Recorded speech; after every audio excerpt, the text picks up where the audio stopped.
it's the first episode since the end of the season. Wow, believe it or not. And that means we are focusing only on international duties. First of all, I would like to give my homage and tributes and shout out to my home country, the Singapore national team. They take on Palestine 2 a.m. on Singapore time at the King Fahd Stadium over in Saudi Arabia, and they lost 4-0. I just want to give a huge shout out to you guys. I know the result doesn't go the way we wanted, but here's the thing that I have a problem with. Over here in Singapore, there's an article called Mothership.sg, and they report this match. Singapore national football team loses 4-0 to Palestine in FIFA World Cup qualifiers. Now, don't get me wrong. Okay, I know it's a defeat, and Singapore, we are always being known as together, supporting one another, and that's what Singapore does, and it's the kampong spirit, and over here in Singapore we call it the village kind of spirit of football. What I don't like to see is, provided if we play our football or not, is the comments and the fans who probably doesn't kick a ball in their lifetime, and they got a lot of things to say. I'm just gonna mention 2 or 3 in the comment section where I read it on Facebook, and the reason I'm bringing this up, it's completely annoying the f out of me. You know what I mean? And I don't like it. I thought we Singaporeans are all about giving each other support and whatnot, provided if the team wins or lose. Like it will never go away. Like, look at this guy. Where is it? Oh, stop defending the national team. Stop giving excuses. Singapore football fans know the difference between playing a good football or not. Don't hide behind the truth. We can have Klopp, Mourinho, Zidane, Ancelotti, Thomas Tuchel, or any other great coach in the world. Singapore football will always be stagnant, might get worse. This is the part where I'm so annoyed by every time I see these kind of comments. Ever since Fandi, Sundram, Malik and company retired, Singapore football spiraling down. Win the SEA Games gold medal first, then can talk. Try to consistently beat Thailand, Vietnam and Myanmar first, then can look further. There's another one that said this. All these years, oh no, not this one. Palestinians play for their country because they are at war. It's a privilege to be out playing football when they are in ruins, so they fight for every ball, every inch of the field. SG player, a depressing sound maybe. And then countries with smaller population than Singapore can achieve more than us because soccer is their national game and pride. You know what? This kind of comment, it really annoys me. It's like the comments are just too much. It's a different. I've been doing podcasts and I've been watching bantering and some of these supporters. There is none, and I go by none as in like maybe probably 70-20.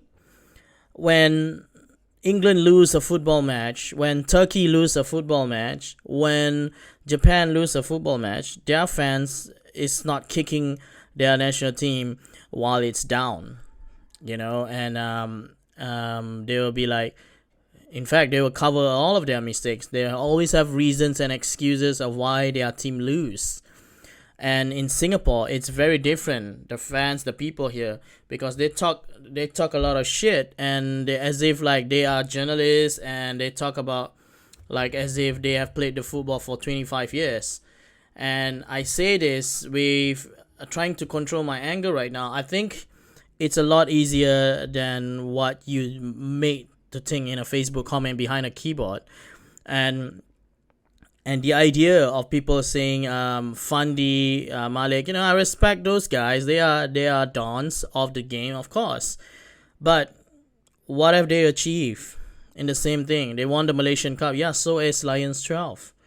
You know what I mean? Like, people like to compare to the previous generation. We are not Manchester United or Arsenal fans. You can't go back and keep comparing to all these legends of the game, because first of all, it's different rules back then, right? And I don't think even the legends appreciate some of these comments. You're just you're just kicking their teeth while it's down. And it's nice to know that only I've never seen any country, even the Malaysia, they are like satu Malaysia, and they are like, a togetherness. Indonesia as well, when they pre-COVID, when they had a home game, look at the turnout, man. But in Singapore, it's like, no, we're just gonna be commenting and just gonna kick the players while it's down, kind of attitude, and we keep criticizing it because it's what we do, and I don't think that's very, very nice of people to say that. I think, and we pride ourselves on being, oh, we are Singapore, blah blah blah. We sure make our feelings clear when foreigners come into our country. Again, I don't want to go into that direction, all right, and I don't want to be politically about it. But hats off to the Singapore national team. There's still a chance for the Asian qualifying, if I'm not mistaken. I think in Group D, they are up against Saudi Arabia. I think the next match for them is, let me see, against Uzbek. On the 8th of June, they will take on Uzbek, and then the 12th of June, and they take on Saudi Arabia. I'm not going to cover much. I think they are sitting 4th, 7 points, but they are actually 4 points away from Saudi Arabia. If they can at least nick a point against Uzbek, then maybe give a run of the money for Saudi Arabia as well. Then maybe there is a chance that they can make it into the top 2. All right. But hats off, man. I also want to give a huge shout out to a close friend of mine, Zul. I'm not one of those fans who just want to shit on our national team for no apparent reason, where they haven't kicked a football in their lifetime before. Because some of these comments over on Facebook, when I see their profile, is one of those, those idiots where I see over at the flea market or something, buying hot dogs and fishbowl to feed themselves. And I'm sorry, man. I don't condone this kind of behavior. I mean, I've never seen a sporting team from a fan that only when their team loses, right? When their team loses, they keep criticizing the team, but when their team wins, they keep saying that, oh, they shouldn't be, they shouldn't be on cloud 9 just because they win a match against whatever. It's only a Singaporean team, and that is why some of the reason that I do not want to cover this thing, because it's gonna make my heart boil. Because I got friends in the national team. I got people I know some people in the past that have played in the national team as well, and they are very good footballers because I've seen them up close and personal. I've seen them in the field. I've seen them play their club football. To me, it's like, if you are not following the Singapore national team, just shut up, just shut up and don't talk, because I've seen them in their success when they won the Tiger Cup against Thailand. Oh my God, look at the turnout at the airport, right? Suddenly these guys are heroes.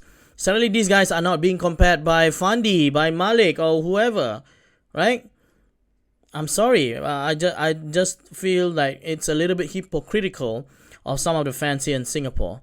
But whatever, this episode is not just about them. I just want to give a huge shout out to the Singapore national team as well.